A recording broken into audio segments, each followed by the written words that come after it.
Hello everyone, in this video we are going to talk about splints and tractions. Splints are used for immobilizing fractures, either temporarily during transportation or for definitive treatment. Fracture को immobilise करने के लिए हम splint का use करते हैं। Accident site से hospital ले जाने के लिए टेम्पररीली हम स्प्लिंट का यूज करते हैं या फिर डेफिनेटिव ट्रीटमेंट में भी हम स्प्लिंट का यूज करते हैं। They are also used in other orthopaedic conditions like infection, congenital dislocation of hip etcetera. Splint को हम दूसरी ऑर्थोपेडिक कंडीशन में भी यूज कर सकते हैं जैसे कि infection, congenital dislocation of hip. Common splints और braces and their uses. Kramer wire splint is used for emergency immobilization. Thomas splint is used for fracture femur. Bohler bronze splint, it is used for fracture femur.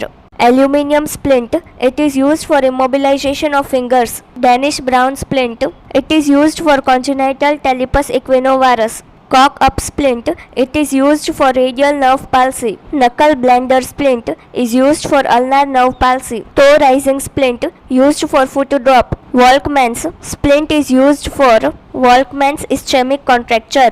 4-post collar used for neck immobilization. Aeroplane splint used for brachial plexus injury. Sterno-occipital mandibular immobilization brace used for cervical spine injury. Anterior spine hyperextension, it is used as dorsolumbar spinal injury brace. Taylor's brace, it is used for dorsolumbar immobilization. Milwaukee brace is used for scoliosis. Boston brace used for scoliosis. Lumbar coset used for backache. Kramer wire splint, this splint is used for temporarily splintage of fracture during transportation. जब हम patient को accident site से hospital लेकर जाते हैं तो Kramer wire splint का use कर सकते हैं. It is made up of 2 thick parallel wires with interlacing wires. ये जो स्प्लिंट है वो पूरा वायर से बना हुआ होता है. It can bend into different shapes in order to immobilise different parts of the body. Cramer wire splint को हम बेंड कर सकते हैं और डिफरेंट शेप का बना सकते हैं जिसकी वजह से हम बॉडी के अलग अलग पार्ट को इमोबिलाइज कर सकते हैं.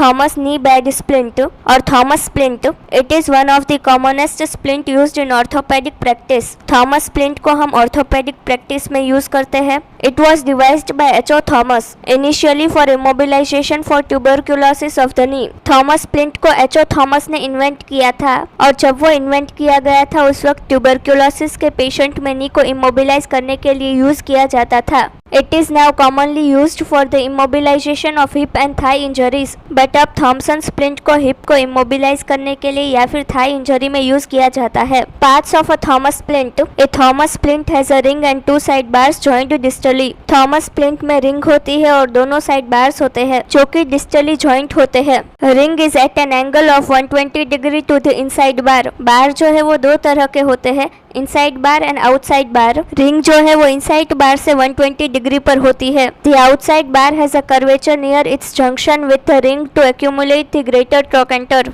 ग्रेटर ट्रोकेंटर को एक्यूमुलेट करने के लिए आउटसाइड बार में कर्वेचर होता है उसके जंक्शन पर. Size of a Thomas splint, this is measured by finding the ring size and the length of the splint. Thomas splint को मेजर करने के लिए रिंग की साइज पता होनी चाहिए और स्प्लिंट की लेंथ पता होनी चाहिए. The ring size is found by addition of 2 inches to the thigh circumference at the highest point of the groin.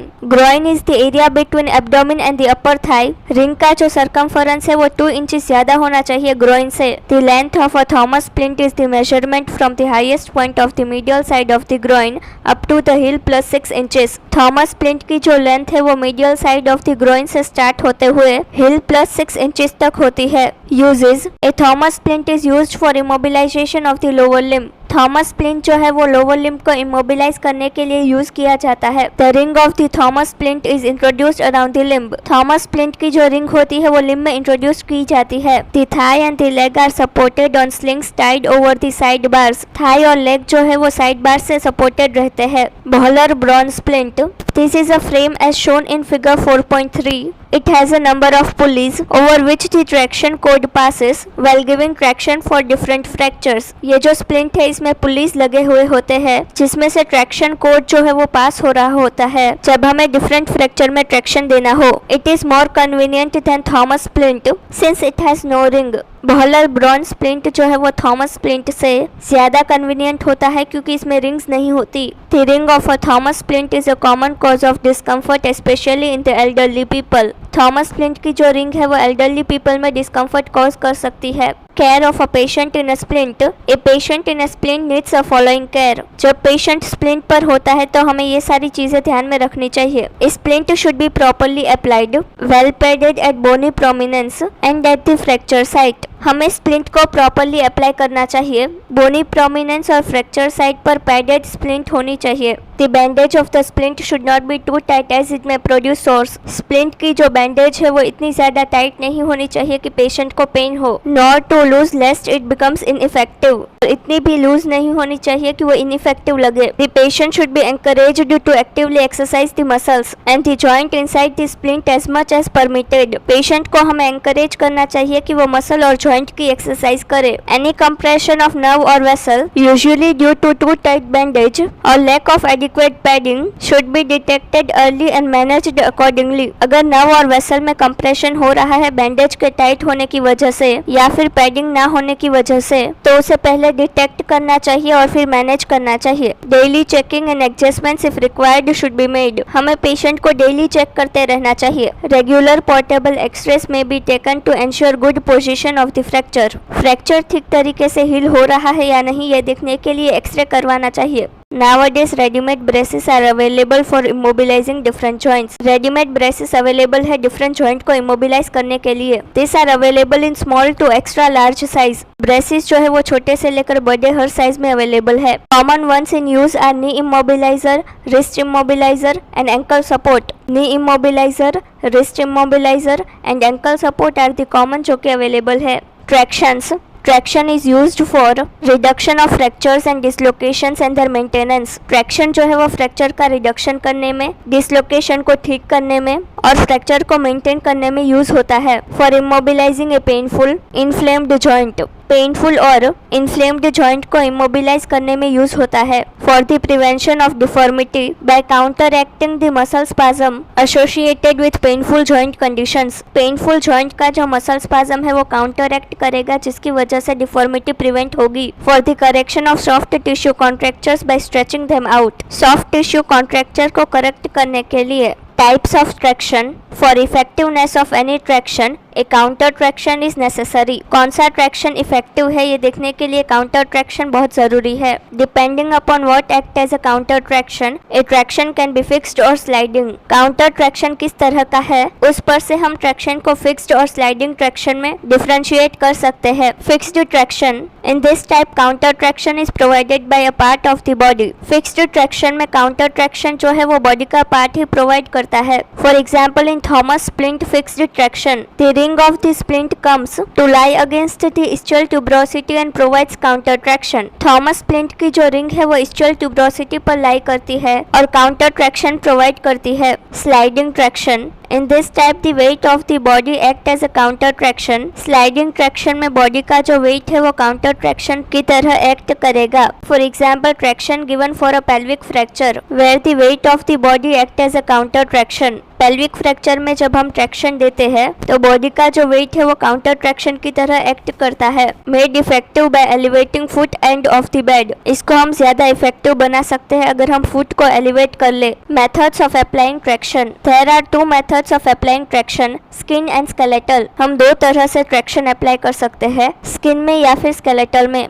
Skin traction. An adhesive strap is applied on the skin and traction is applied. Skin traction में हम adhesive strap apply करेंगे skin के ऊपर और उसके बाद traction apply करेंगे। The traction force is transmitted from the skin through the deeper fascia and intermuscular septa to the bone. Traction का जो फोर्स है वो स्किन से डीप टिश्यू में, डीप फेशिया से बोन में ट्रांसमिट होगा। Skeletal traction. The traction is applied directly on the bone by inserting a K wire और Steinmann pin through the bone. Skeletal traction हम डायरेक्टली बोन में apply करते हैं जिसमें हम के वायर या फिर स्टाइमन पिन का यूज करते हैं जिसको हम डायरेक्टली बोन में इंसर्ट करेंगे और फिर ट्रैक्शन देंगे। Traction system and their uses. Gallows traction. It is used in the fracture shaft of the femur in children below 2 years. Bryant's traction. It is used in fracture shaft of the femur in children below 2 years. Russell's traction. It is used in the trochanteric fracture. Perkins traction used in fracture shaft of femur in adults. 1990 traction used in fracture shaft of femur in children. Agnes Hunt traction used in the correction of hip deformity. Well leg traction used in the correction of adduction or abduction deformity of hip. Dunlop traction used in the supracondylar fracture of the humerus. Smith's traction used in the supracondylar fracture of the humerus. Calcaneal traction used in the open fracture of ankle or leg. Metacarpal traction used in the open forearm fracture. Head halter traction used in the cervical spine injury. Crutchfield traction used in the cervical spine injury. Halopelvic traction used in the scoliosis. Daily care of a patient in traction, जब हम patient को traction दे रहे हैं तो कौन कौन सी चीजें हमें ध्यान में रखनी चाहिए। The traction should be as comfortable as possible, traction जो है वो कंफर्टेबल होना चाहिए। Proper functioning of the traction unit must be ensured, हमें ये एंश्योर करना चाहिए कि ट्रैक्शन यूनिट ठीक तरीके से काम करे। Traction weight should not be touching the ground, traction weight जो है वो ग्राउंड को टच नहीं होना चाहिए। See that the ropes are in the grooves of the pulleys, rope जो है वो पुल्ली की ग्रूव में ही होनी चाहिए। The foot of the patient or the end of the traction device should not be touching the pulley as it makes traction ineffective. Patient का जो foot है वो या फिर ट्रैक्शन डिवाइस का जो एंड है वो पुल्ली को टच नहीं होना चाहिए, अगर वो टच हो रहा होगा तो ट्रैक्शन इनइफेक्टिव होगा। One must see that the terminal part of the limb in the traction is warm and of normal color. जब हम ट्रैक्शन अप्लाई कर रहे होते हैं तो टर्मिनल पार्ट जैसे कि हैंड और फुट वार्म होने चाहिए और नॉर्मल कलर में होने चाहिए। Sensations over the toes and fingers should be normal, fingers और टोज के जो सेंसेशन है वो नॉर्मल होने चाहिए। एनी नमनेस और tingling may point to a traction palsy of a nerve, अगर पेशेंट को नमनेस या फिर टिंगलिंग हो रही है ट्रैक्शन की वजह से तो नर्व पाल्सी होने के चांसेस है। Any swelling over the fingers or the toes may point to the tight bandage or slipped skin traction, अगर फिंगर्स में या फिर टोज में स्वेलिंग है तो हमें टाइट बैंडेज अप्लाई करनी चाहिए या फिर स्लिप्ड स्किन ट्रैक्शन भी दे सकते हैं। The proper position of the fracture should be ensured by taking check x-rays in traction, proper position में फ्रैक्चर को किस तरह से रखना है ये हमें एक्सरे की हेल्प से पता चल जाएगा। Physiotherapy of the limb in traction should be continued to minimise muscle wasting, muscle wasting ना हो इसीलिए हम पेशेंट को फिजियोथेरेपी देंगे, अगर वो लिम्ब ट्रैक्शन में है फिर भी अप्लाई करेंगे। A watch must be kept on general complication such as bed soreness, chest congestion, urinary tract infection,